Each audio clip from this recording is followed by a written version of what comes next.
مفسرین فرمایي چې دا اولاد چې دي د اولادو بندول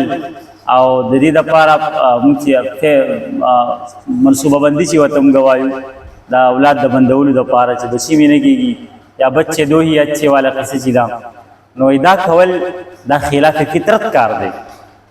ځکه اولاد پیدا کېدل دا فطرت دی انبیاو د دې لپاره دعاګانې کړي دي او زموږ خلک راپاسي هغه بچې دوی اچھے فیملی سسٹم منصوبه بندي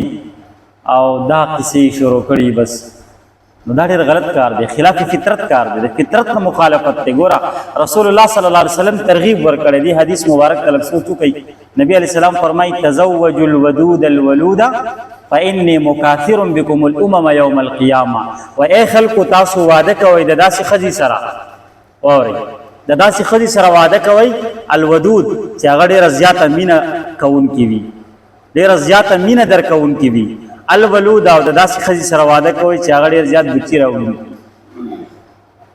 ډېر زیات بچي راوړونکي ښځه وي د هغې سره واده کوئ او بیا نبي علیه السلام فرمایي فإني مکافر بکم الامم یوم القیامه د قیامت په ورځ باندې به زه ستاسو په کثرت باندې فخر کومه نبي علیه السلام فرمایي یعنې د نورو امتونو نه به ستاسو تعداد سیوای نو زه به فخر کوم په تاسو تعداد بالا سیوای چې د هر چا ډېر بچي که نه نو ځکه نبی علیه السلام ترغیب ورکړی دی چې تاسو د داسې ښځې سره واده کوئ چې هغه ډېره زیاته محبت کوونکې وي مینه درکوونکې وي او ډېر زیات چې دی هغه بچي راوړونکې وي د داسې ښځې سره واده کوئ نو دا سنت طریقه ده دا فطرت مطابق یو کار دی الله رب العزت چې دی هغه د آدم علیه السلام نه واله تر اوسه پورې د قیامته پورې الله جاري و ساري ساتلی دی ساتي دی د دې فطرت نه بغاوت دا ښه کار نه دی د انسان په حق کې مفید نه دی او دا بیا سنت طریقه هم شوه نو نبی علیہ السلام فرمایي فمن رغب عن سنتي فليس مني څوک چې زما د سنت نه اعراض کوي نو هغه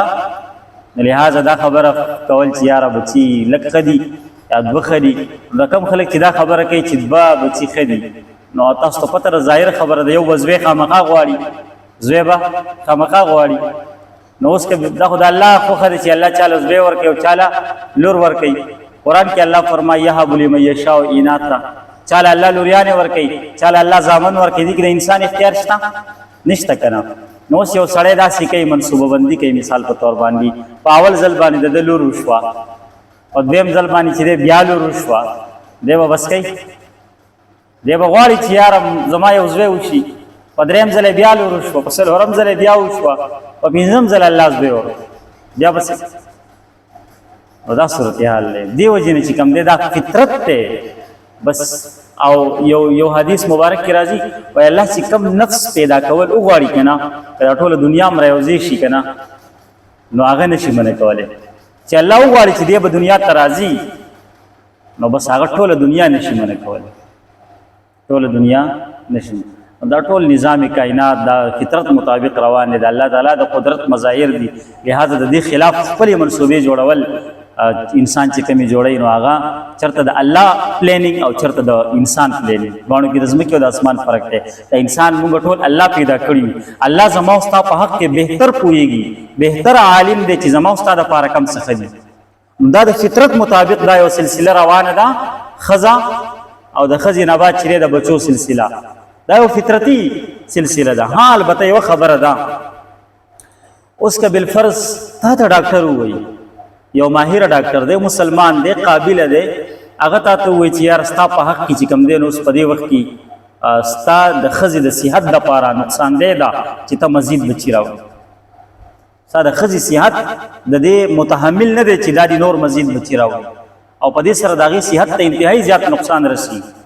د هغې د مرګ خطره ده پکې نو دا اوس عذر دی دا څه دی